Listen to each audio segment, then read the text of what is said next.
Hi everyone, welcome back. Today we're going to be talking about Why Does He Do That by Lundy Bancroft, specifically his categories for 10 types of abusive men that he met when he was working as a counselor for abusers within a program for 30 years. This was an incredible book. I strongly urge you to purchase it if this is something that you're interested in, and let's just get straight into it.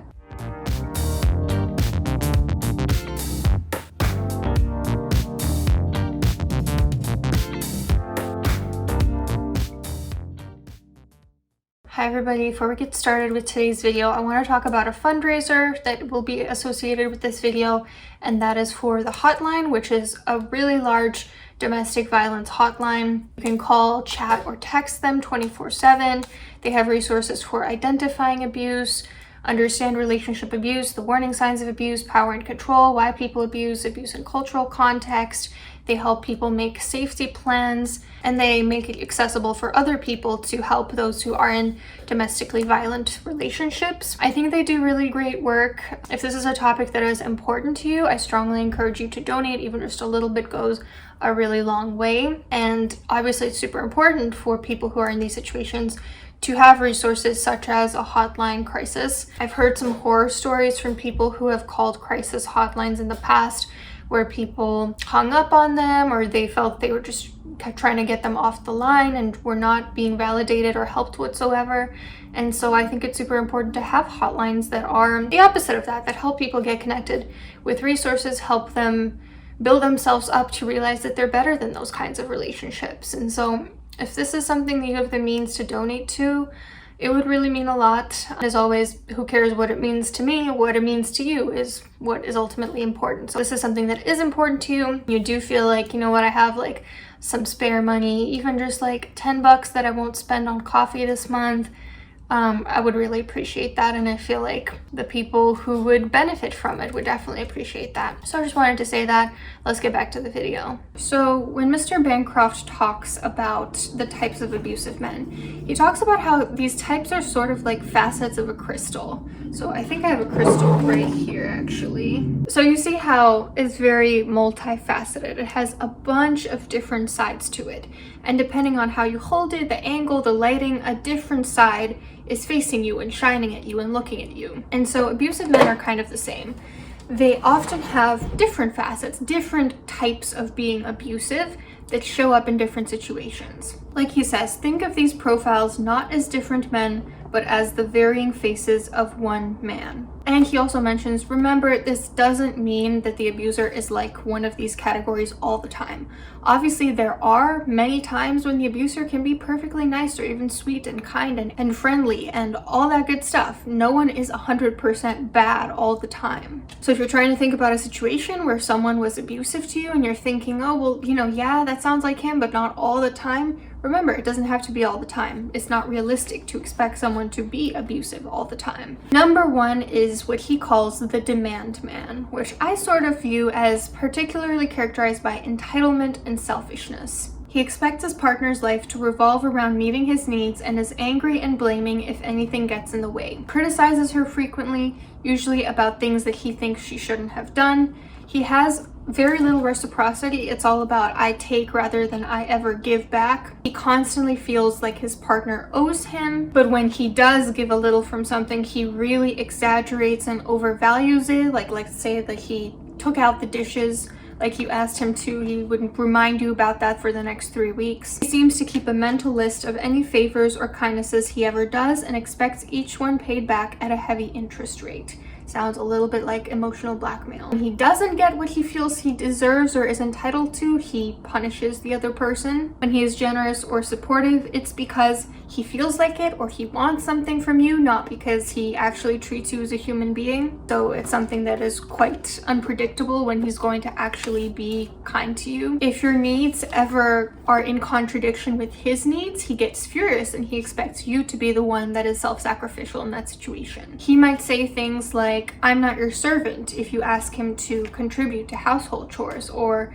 You're a typical woman. All you want from me is my money when you ask him to pay for his half of rent. He will twist things to basically put the guilt and the blame back on you. Abusive man number 2 is Mr. Right. This is the one that I think is characterized by superiority and arrogance. Mr. Right considers himself the ultimate authority on every subject under the sun.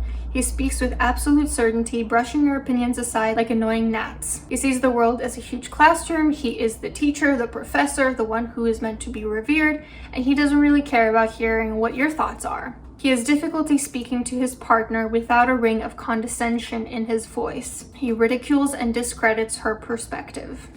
When she does offer her opinion, he sort of twists her words to make it sound absurd or ridiculous, or like she doesn't know what she's talking about. Exaggerates his own intelligence. He is constantly trying to monopolize conversations to get it back to how much he knows. He thinks he's an expert on your life and how you should live it. He's especially knowledgeable about your faults. And when someone refuses to see how superior and intellectually gifted he is, then he starts to get very angry. He might insult you, call you names, mock you, and so forth. He might be the arrogant debate me bro who likes to say that I just like debating ideas when really he just likes to hear himself talk. He sees any sort of disagreement with him as mistreatment of him, gets very insulting when someone disagrees with him, and generally thinks that everyone should be in awe of his intelligence, particularly his partner. Type number 3, the water torturer. This one, the way Bancroft describes him, is basically the quietly mean gaslighter. He's able to stay calm pretty well, but he nitpicks at his partner, chips away at her a little bit every day until she starts to feel crazy. He might have this superior or contemptuous smile on his face. He might know how to speak in a really low volume, but saying things that are very upsetting to the other person. Maybe asking the other person if she's upset, being sarcastic, derisive, mimicking her, mocking her, making cruel, cutting remarks. And then when she starts to actually speak out about it or say that he's being mean or that he's gaslighting her, he will reverse victim. So he will say, actually, you're the abusive one. See, like you're exploding when I've done nothing. And it's really difficult because in most cases, people don't have as much of a vocabulary for describing this sort of covert, subtle abuse. And so they're left there thinking, well, yeah, like what did he really do? Without considering that all these little chips he took at you throughout the day added up. It's not that you're crazy or that you're abusive. He was just doing very low level abuse consistently to the point where you snapped. Friends and relatives who have witnessed this may agree with him. They may say, yeah, you were the emotional one, you were the crazy one because he didn't do anything that out there. Water torture is very payback oriented, so he might resort to physical violence for your own good or to get you to wake up for your emotional outbursts. His central attitudes are, you're crazy, you fly off the handle over nothing, I can easily convince other people that you're the one who's messed up. As long as I'm calm, you can't call anything I do abusive, and I know how to get under your skin. The drill sergeant. The drill sergeant is characterized by jealousy and vulgarity, and he's also very controlling and isolating. When we think about controlling, isolating behavior in abusive relationships, this is sort of the extreme version of that. So the drill sergeant will try to criticize and control what his partner wears, where she goes, where she works, who's close to her, her friendships, her family members. She might feel like a little girl living with a tyrannical father with no more freedom than an 8-year-old would have. He's fanatically jealous, constantly making accusations of infidelity, and often it's a projection because he himself is having affairs. It isn't fidelity he cares about, it's possession. Bancroft talks about how this type of abuser is almost sure to be physically violent sooner or later. By the way, if any of you are actually dealing with intimate partner violence, I will put the hotline in the description box if you want to reach out to people. You don't need to go through this alone. I strongly encourage you, if you feel triggered or you're going through this, to reach out for resources if you have the ability to. Then there's Mr. Sensitive, and I feel like this one deserves a video of its own. Mr. Sensitive is such a common trope that I see these days. Mr. Sensitive is sort of the faux feminist, the soft boy that is actually incredibly abusive. He is soft-spoken, gentle, and supportive when he isn't being abusive. He loves the language of feelings, openly sharing his insecurities, his fears, and his emotional injuries. He hugs other men. He may speak out about the absurdity of war or the need for men to get in touch with their feminine side. He speaks the language of popular psychology and introspection.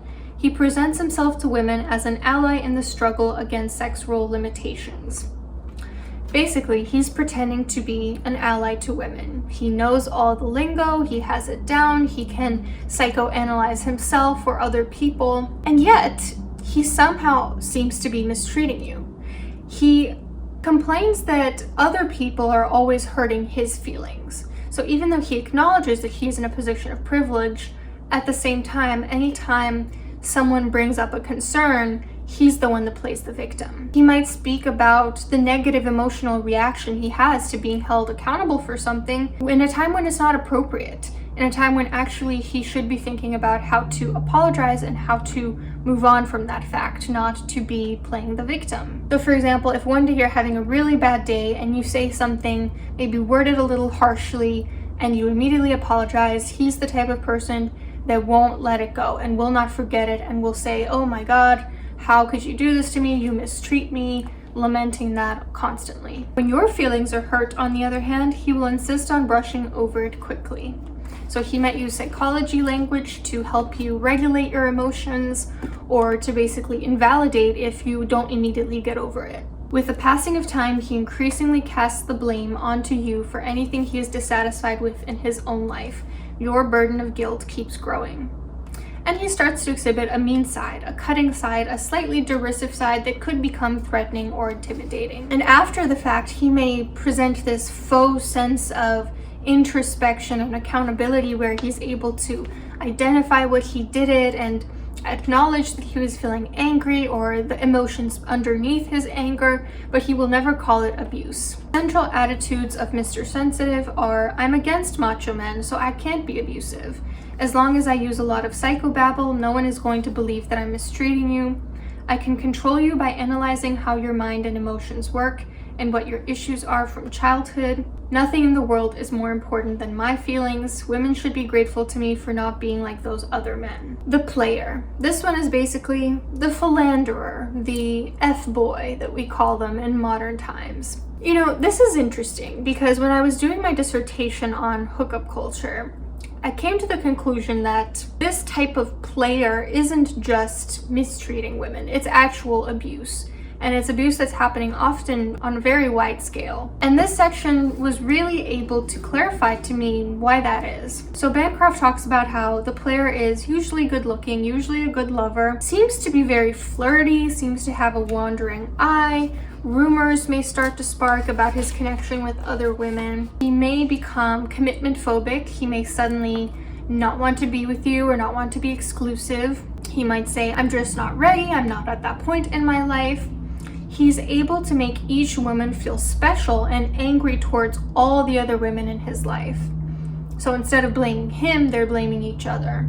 He shares stories about how other women have mistreated him. He might make them out to sound conniving, vindictive, or addicted to substances. Breaks up with women and gets back together with them so that the timeline is very fuzzy, so you don't quite know when he was with different people, when he was expected to be exclusive with you. And he includes one or two women in his circle who feel unattractive because he knows he has more power over them and they're easier to manipulate into hating the other women who they see as more attractive.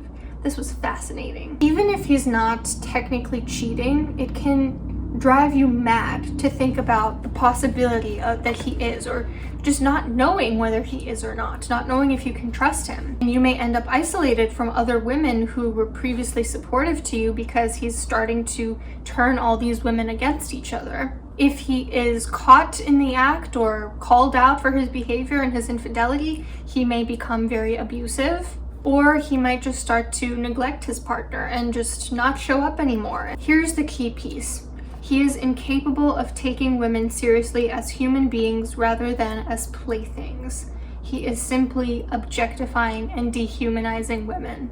And sometimes the player will claim that he is addicted to sex, which Bancroft talks about how is almost never actually the case. It's a lack of responsibility, accountability, impulse control, and being able to rein in their entitlement. He says if he's addicted to anything, it's to the thrill of using women without regard for the effects on them. Then there's Rambo. Rambo is kind of what we see as the tough guy, the guy who employs machismo.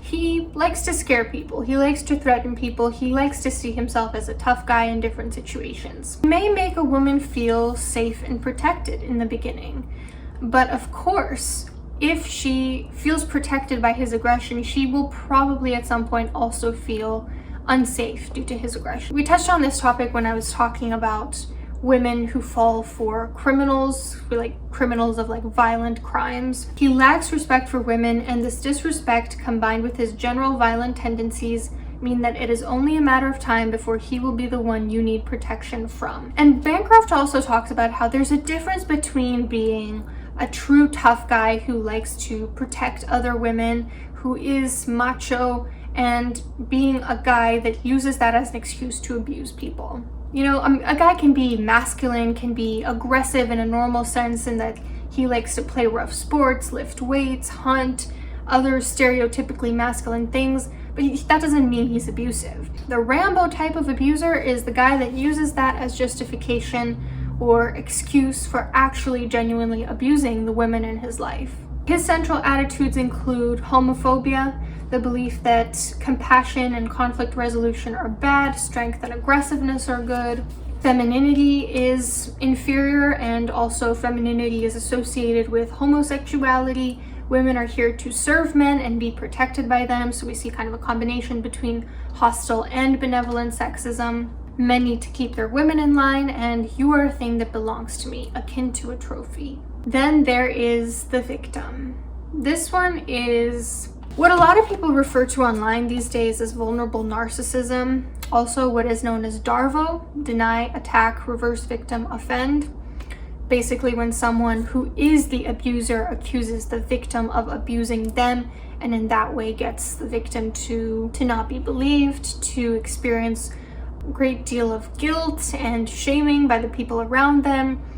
Typically people have no problem believing abusers. You know, when abusers employ reverse victimization, it's very clear to see that people love to blame the victim. So the abuser who plays the victim says, woe is me, life's so hard, life's always been so unfair, I've always been chronically underestimated, burned by people I trusted, my good intentions have been misunderstood.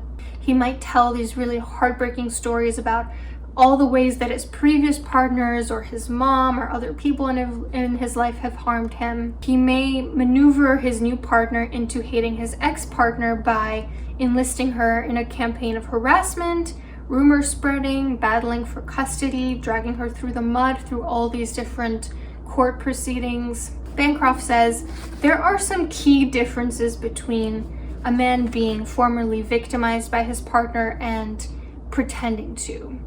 So he says, if you listen carefully, there's a difference between anger towards an ex-partner and disrespect or contempt. It's okay for someone to say, my partner did this and that, you know, I'm angry about it. But if he's giving you the sense that she's not a human being, or she's all bad, she's completely demonized, not at all a very dialectical approach to it, if he's degrading her, if he speaks about her as if he's superior, if everything that went wrong in the relationship was her fault, be careful, he says, because he is likely the one that was abusive. Bancroft recommends getting him to talk about his own behavior in that relationship. You know, like, what do you think your role was, or how did you contribute? What did you learn from the experience? If he can't think of anything, or he finds a way to turn it back on her, or blames his own behavior on her, or has justifications or excuses for the things he did, red flag. Pay attention to how he talks about abused women. A genuine male victim tends to feel sympathy for abused women and support their cause. The victim, on the other hand, often says that women exaggerate or fabricate their claims of abuse, or insist that men are abused just as much as women are. Gee, I wonder if that reminds me of anything that's been going on recently in the media.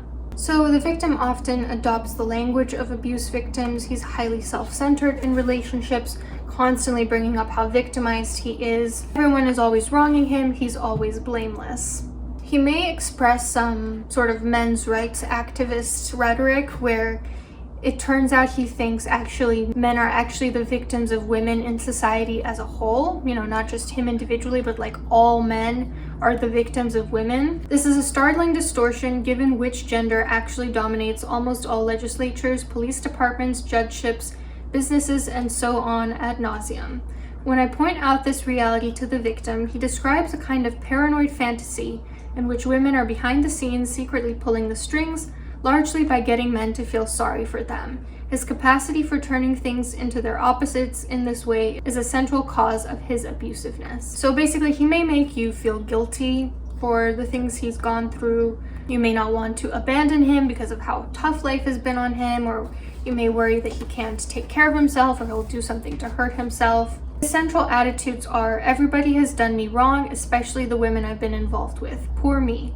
When you accuse me of being abusive, you are joining the parade of people who have been cruel and unfair to me. Women who complain of mistreatment by men, such as relationship abuse or sexual harassment, are anti-male and out for blood. I've had it so hard that I'm not responsible for my actions. And there is the terrorist. This one can be triggering, you know, trigger warning up ahead. The terrorist is characterized by intimidation, threats, and sadism. Highly controlling, highly demanding, constantly threatening his partner, either with his physical strength or through other means, or just sort of vague threats like, oh, I don't know what I'll be able to do if this happens. His goal is to paralyze you with fear so that you won't dare think of leaving him or cheating on him. He may stalk or threaten you if you do decide to leave him. He may attempt to get custody or unsupervised visitation to further control you and strike fear into you through the children. His central attitudes are, you have no right to defy me or leave me, your life is in my hands. Women are evil and have to be kept terrorized to prevent that evil from coming forth. The children are one of the best tools I can use to make you fearful. Seeing you terrified is exciting and satisfying. And then lastly, the last type of abuser is the mentally ill or addicted abuser. So this one is essentially talking about comorbidities. Bancroft is very clear in his book that abuse is not caused by a mental illness, by a personality disorder, by substance abuse. All those things sometimes in a minority of cases contribute to abuse. They sometimes make it worse, but they are never the cause. Cause includes things like entitlement, arrogance, a sense of superiority over women or over your partner, self-centeredness, control, isolation, the messaging that men receive from the media and from socialization, and so forth. That being said, he talks about how in a small percentage of men, there are mental illnesses that can coexist with abuse. So paranoia, severe depression, psychosis, OCD, and antisocial personality disorder, also known as psychopathy, are illnesses that can increase the chance that an abuser will be more dangerous or physically violent. And even if the mental illness is properly treated, the abuse does not necessarily stop. That also has to be treated in conjunction but separately. An abuser's reactions to going on or off medication are unpredictable. A lot of them don't like the side effects or decide to stop taking them after a while, don't want to make certain sacrifices, and so they may change their mind. So please don't be assured that if someone is taking medications, the abuse is going to stop. Bancroft says the psychopath's physical violence is not necessarily severe, contrary to the popular image, but he may be very dangerous nonetheless. Narcissistic personality disorder is also a condition that is compatible with abusiveness, although it's only present in a small percentage of abusive men. This disorder may be present if it's not that just he's self-centered with you, he's self-centered with everyone. He seems to relate everything back to him, and he's outraged when anyone criticizes him, not just you. He says the abuser with this disorder is not able to change substantially through an abuser program, although he sometimes makes minor improvements. And then lastly, some people are not mentally ill, but they're just malingering. They want others to think that they have a mental illness so that they can deflect responsibility for their abuse. Substance abuse, like mental illness, does not cause partner abuse, but can increase the risk of violence. You may have heard the expression drunk words or sober thoughts. I completely agree with this, and Bancroft actually touches on this himself, but someone who is abusive when they're under the influence is not abusive when they're sober. You know, like, people don't do things that are out of character when they're drinking or under the influence of a different substance. Substance use decreases your impulse control. It makes it easier for you to be who your instinct says you are. it does not create an abuser where the foundation was not there. Okay, so if you're hearing that somebody is using substance use to excuse violent behavior, don't believe it. That's not how it works. So those were the 10 Types of Abusive Men by Lundy Bancroft. Again, incredible book. I will put a link to purchase it in the description box because I think it's honestly maybe one of my favorite books, or one of the most important books that I think all people of all genders should read. I know he speaks in terms of like male female when it comes to abusers, and that's because that is the wide majority of men that he worked with were the abusers. And so this may not apply to same-sex abuse, and it may not apply to different types of abuse, just to intimate partner violence. I'm not going to get into what he said about like women being the abusers just now because that's more complicated. But basically this is just talking about abusive men. I'm sure some of these sort of facets of abuse can also apply to other genders, but again, not going to go into that in this video. If this was enjoyable to you, do purchase the book. Again, I'm going to plug it once more. I strongly suggest that you buy it. Hit like and subscribe if you haven't already, and let me know what else you want to see, what your thoughts are, and I'll see you soon.